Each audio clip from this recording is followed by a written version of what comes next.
歡迎大家咧嚟到呢個京都 Vlog 嘅第3集啦，亦都係最後一集。咁就終於有時間可以剪好呢條片，咁樣去快啲即係 upload 啦。因為其實喺 upload 呢條片嘅再過多陣咧，我應該又會去第二個 trip 咁樣噶啦。咁所以咧，費事拖到咧，明明去咗第二個地方咧，仲未剪好上年去嘅一個旅行啦嚇。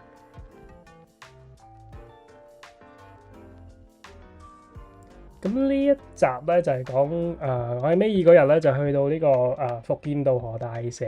咁就其實我嗰一日咧都算係早嘅，即係比起我之前嗰日更加早。就係我要差唔多8點到食早餐，咁我就即係坐呢個地鐵嚟到呢個地方啦。咁但係已經都好多遊客噶啦，喺畫面度你大家見到。咁不過我相信咧係比我走嘅時候咧已經算係咁，因為點解我咁早就始終都係好想影翻張靚相啦，即係大家知道我自己一個人去咧，咁就影翻張即係好啲嘅相咧，都係需要啲比較空曠啲嘅位置嘅咁樣。咁所以咧我就好似大約係9點到，咁就已經到咗伏見稻荷大社啦。咁就已經超多人噶啦。咁但係咧比我想象中係好嘅，即係至少可以一路 keep 住行咧，咁咪即係唔會話塞住晒啊咁樣。咁當然咧set 腳架去影相咧都係有啲難度嘅，咁所以我係有個 trick 嘅。咁我轉頭咧可以俾大家話俾大家知咧，究竟個 trick 係點樣。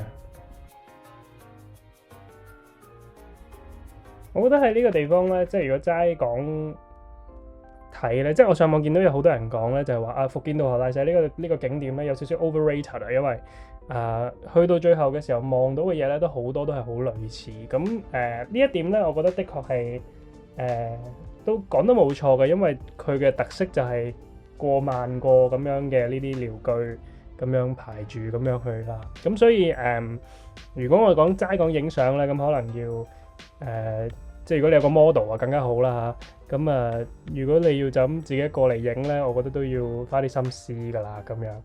咁咧就大家見到咧呢個畫面咧就有2條路噶嘛。咁呢個就係我嘅 trick 啦。其實咧我總共係嚟咗呢個畫面咧2次嘅，即係我完全唔怕悶，因為我自己一個啦咁樣。咁咧就因為佢一條路咧就係向上行啦，一條路咧就俾你翻落去咁樣。咁咧當時咧我見到畫面上呢幾張相咧就係我回程嘅時候翻落去嘅時候影嘅相。咁但係即係你去到呢咁嘅地方，我同所有旅客都一樣，就唔會話想行到開頭就想走噶嘛。咁所以咧，大家都係沿住嗰條路咧，一路向上行，一路向上行，一路向上行。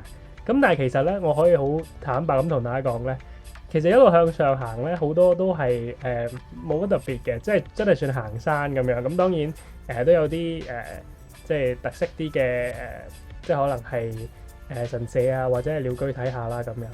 咁所以咧就我係咧總共咧其實兜咗呢個伏見稻荷大社咧1次半嘅。咁就係咧我上完山之後落翻山啦，咁然之後我再去多次呢個咁樣嘅2條路嘅一上一落嘅位置，咁我就喺嗰個位咧就落翻嚟啦。咁我就喺嗰個位，咁因為嗰個位咧自然咧係少人好多嘅，因為好似我啱啱所講就係冇乜旅客咧會揀喺嗰個位置走嘅，即係咁初期嘅地方就走咗咁樣。咁所以咧我就喺個地方咧影到啱啱嗰啲即係 set 好腳架，影好啱啱嗰啲全身照啦咁樣。係咯，所以我對伏見稻荷大社呢個景點咧，就係覺得如果你係第一次嚟，好似我咁想去晒啲好 typical 嘅旅遊景點嘅話，咁我覺得呢度始終係必去嘅，因為我嗰陣時有紅葉啦，咁所以全部嘢紅色啊，咁樣係的確係好靚。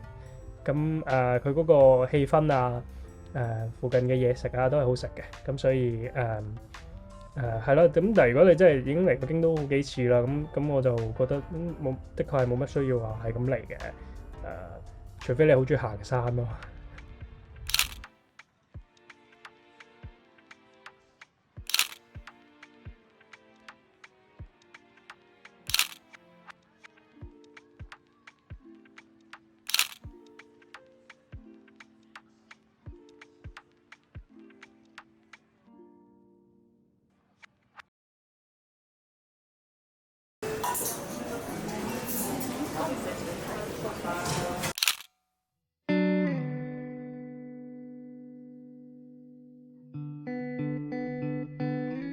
嗰日我嘅晏晝就非常之簡單啦，就係喺呢個錦市場同埋附近啦。即係其實我一路行上去，行到去4條河沿的即係3條係啦，咁樣就一路行街。其實主要係 shopping 啦、影相啦咁樣。基本上嗰陣時我已經行到腳軟㗎啦，冇乜話真係周圍去拍嘢嘅力量㗎啦。咁但係都好嘅，即係喺行街嘅過程，咁我都即係去到例如一啲特別啲嘅地方啦，即係本能寺啦，即係例如喺歷史書睇到嘅本能寺啦。咁同埋係咯，即係去到我中意嘅鋪頭嗰度買嘢啦。咁都算係幾舒服嘅一個晏晝啦。咁我喺錦市場就唔算話行得太耐啦，即係因為佢嘅鋪頭都係一係就買食嘢啦，一係就買啲即係比較旅客嘅鋪頭啦。咁所以就我都覺得冇乜興趣，咁就即係其實一路直去就行走咗咁樣。咁其實當中我想去一個博物館嘅，咁但係嗰日佢又冇開，咁所以就冇辦法啦。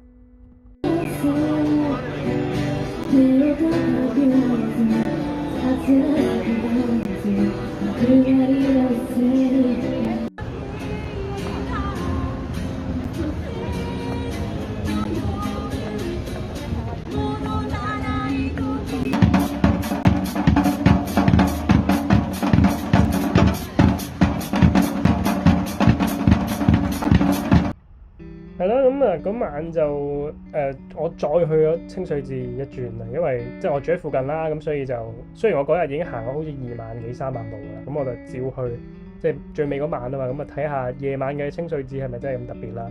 我自己覺得咧朝頭早好睇啲嘅，因為嗰啲紅葉會突出啲嘅，其實我覺得。咁不過咧就咁難得咁樣嚟到咧，都即係照去一去睇下啦咁樣。咁係啦，咁基本上我個京都之旅就係咁樣噶啦。咁即係5日嘅旅程咧，咁就好開心咁樣自己一個度過咗啦咁樣。咁但係咧，即係總結就係我覺得京都呢個地方咧，如果你有個 model 咧喺度俾你影相嘅話咧，係會開心好多嘅。完。